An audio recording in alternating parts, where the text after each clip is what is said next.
qualifications and good knowledge, we quickly realised we could offer other training as well. And this is the type of training that we were offering. Legal highs is the important and the more recent one. And they can be bought on the internet at the press of a button. Kids can buy packets of legal highs. They're selling them on the internet. Buy one, get one free. And they can kill you instantly. Because nobody knows what's in them. They're made in China. And you don't know what the content is. So if you have a bad reaction or you overdose, they take you to the hospital. They don't know how to treat it. Are you okay? I was just asking a cameraman to move over so we can see the whole screen. Oh, right. So that's the problem with... Yeah, you okay? That's the problem with legal highs. Nobody knows what's in them, so when you get to the hospital, they don't know how to treat you. If you overdose with heroin and you go to the hospital, they know exactly how to treat you to save your life. And the frightening thing about legal highs is, and I call them legal highs, they're not legal. I now call them lethal highs, because in my personal opinion, and it's only my personal opinion, they are more dangerous than heroin. And that is because you don't know what's in them. These are things like bath salts and... Bath salts, plant fertilizers. They come in packets marked as plant fertilizer and bath salts. Not for human consumption. That's written on the back. That's how they get round the law. And I will say the young people think that's not using drugs, so they think they're okay using that. Okay, so these are much of the training that we offer. As you see, the service user development is for the ex-users, because the focus has to be on building the skills to sustain recovery. Okay, so we're looking at new initiatives. Yeah, we're trying to get governments interested in using a new model of working with people with a drug problem. We don't have to ignore it. Use the skills of ex-users to develop a program and a model that can help current users achieve a better quality of life. Okay? And it's about developing communities of recovery. We have big communities of recovery in the UK. So I'll end there, and I'll hand over to Esther. Thank you very much.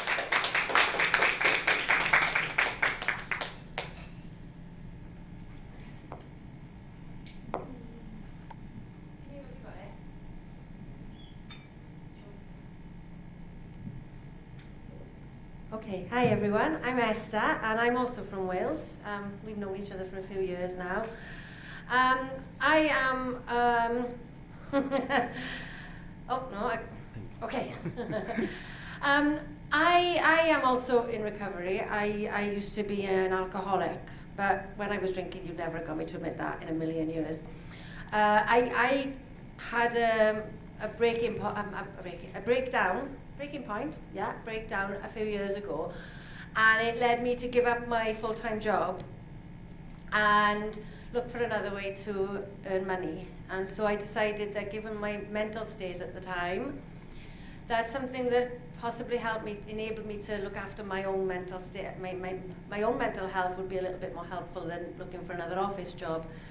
And I'd been going to yoga classes for years, and I always liked the idea of being a yoga teacher, so I thought maybe training to be a yoga teacher would be a nice thing to do. I thought I'd get to teach a few classes, do a bit of relaxation, and that would be it, and it would be just a nice way to earn a living. So I enrolled on a teacher training course, and within about a month of doing this teacher training course, realized that it was actually going to do a little bit more than teach me how to teach postures. I realized that it was probably actually going to change my life. And I started to look at myself for the first time ever, to really look at myself without the, oh my God, aren't you an awful person? Aren't you terrible? Haven't you made a mess of your life? All that judgment and all that hatred that I'd been shoveling on myself for my entire life. I was able to step away from that through the techniques that I was learning of yoga. And different ways of looking at the world, of looking at myself, of looking after my body, of breathing, all helped me to just take a new perspective on myself. And as I felt the tension releasing from my body, and I was writing a lot, and I was releasing a lot of the clutter that I'd been carrying around in my mind since I was tiny and decided I wasn't as good as the other people around me, I felt myself becoming lighter, felt like I was getting lighter in my mind, and just generally becoming happier with myself, more at ease with myself. And after 7 months of this training, I woke up one morning with a hangover, horrible hangover, most painful, excruciating hangover I'd ever had, and just decided that I didn't really need to do this to myself anymore, because I didn't need to hide from myself the way that I had been for the last 20, 25, 20, however many years it was. And so I decided I wasn't going to drink for the next few days. I was going to give myself a break. I wasn't going to drink next weekend. The next weekend came around, and I thought, this was nice. I'm not going to drink next weekend either. I didn't tell myself I was giving up drinking, because if I'd had this amazing insight into my own self-sabotaging tendencies, that if I said to myself, you're not going to drink tonight, within an hour I'd be at the shop buying a bottle of wine. So having had that insight really helped me to actually do what I wanted to do. So I just didn't drink today, not drinking today, not drinking today, not drinking today. Until about 7 weeks later, I think it was, when I attended my brother's wedding and shunned the incredibly expensive, very nice red wine that was just being poured. You just had to raise your hand and the glass would be poured. And I didn't drink any of it. I drank elderflower cordial all night, and I woke up the next morning feeling so good, physically and mentally, that I enjoyed my brother's wedding. I hadn't embarrassed him. My mother wasn't angry with me. I could remember leaving the wedding and all those things that wouldn't have happened if I got drunk. And I just said that day, I thought, that's it, I'm not going to do this anymore. I've given up drinking. And it was such an amazing moment that I decided, right, that's it, I'm going to give up drinking. And then I started telling people that I'd given up drinking. And I also started telling people the extent of my drinking, because up until that point I kept it quite a good secret. Even though I was drinking with friends, drinking with my family, nobody knew about the bottles of wine I was drinking on my own. Nobody knew about the times when I would hide my rubbish around the back of the house rather than put it out, because there were 4 clear plastic bags full of cider cans. I would put them out gradually. So nobody knew just how bad I was until I started recovering, and neither did I. So the more I moved into this yoga-based recovery, the more I started to see that actually this is something that could become a model for other people. Yoga is used in recovery services. You know that a lot of recovery services offer yoga as a relaxation activity, as a diversionary activity, as something for people to do. And that's yoga as a physical activity. But it's so much more than that, because it does what you were saying about boosting self-esteem. My self-esteem was in the gutter and had been for years. And I managed to raise that myself through what I was doing with my yoga practice, through the self-analysis I was doing, through the reprogramming of this script that I'd been carrying around, that I'd been living for my entire life, the voice that was saying that I wasn't good enough. I managed to quieten that voice. And a new voice appeared that said, actually, do you know what? You're awesome. And I still get that other voice sometimes saying, oh, look, you're rubbish at this. What are you doing? You're rubbish. Why are you here in India? What are you doing? And yesterday I had a little bit of that when I was like, I don't want to talk to anybody. But then there's that other voice that now says, go talk to people, you're not right. And there's that, I can actually talk myself now out of that negativity, whereas before, that voice would have had me in my hotel room for the whole day yesterday. And it's incredible. And what did it for me was realizing that Alcoholics Anonymous talks about your higher power.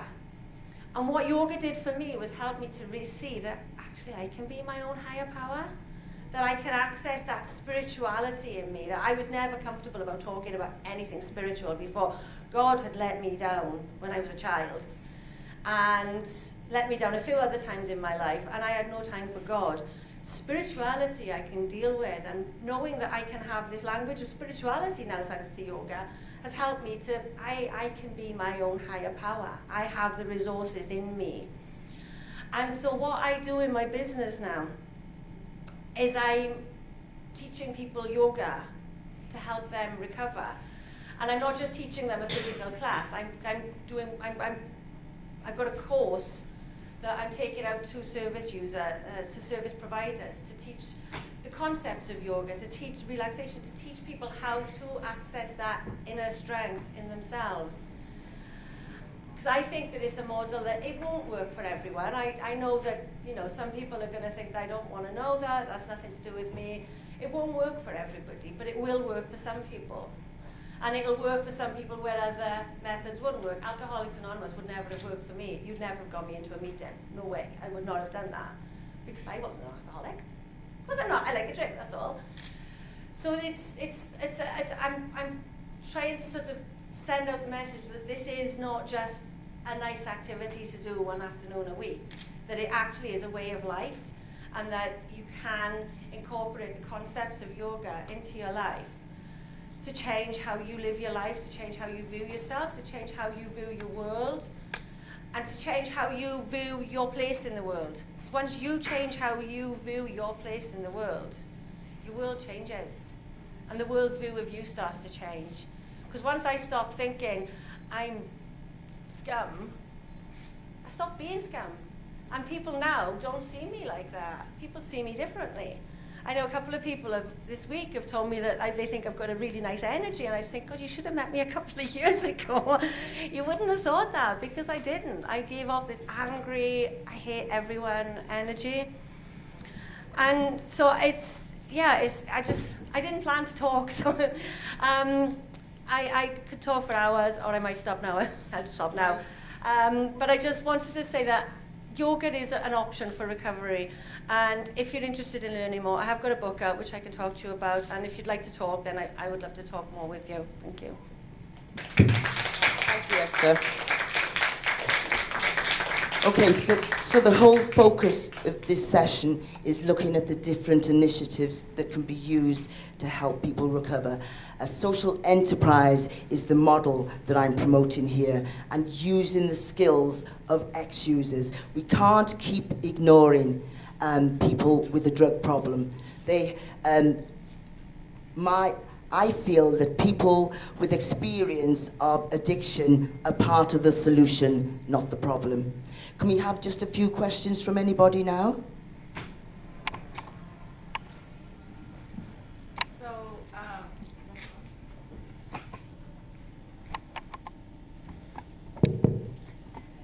So my question is, you said recovery through entrepreneurship. So I'm just curious as to how do you assist the individuals in developing the entrepreneurial skills? Like how do you assist them in choosing which skill to go, which entrepreneurial endeavor to go into? Because I'm feeling like if they don't enjoy what they're doing, it's just going to lead them right back to the addiction. So yes. How do you find for them, to find an outlet through entrepreneurship of what their passion is? That's a good question.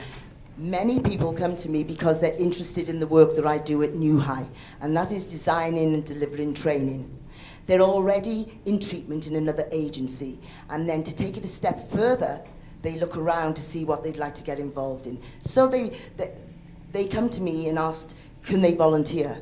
So what we do at New High is literally we do the research. So supposing somebody approached us for training,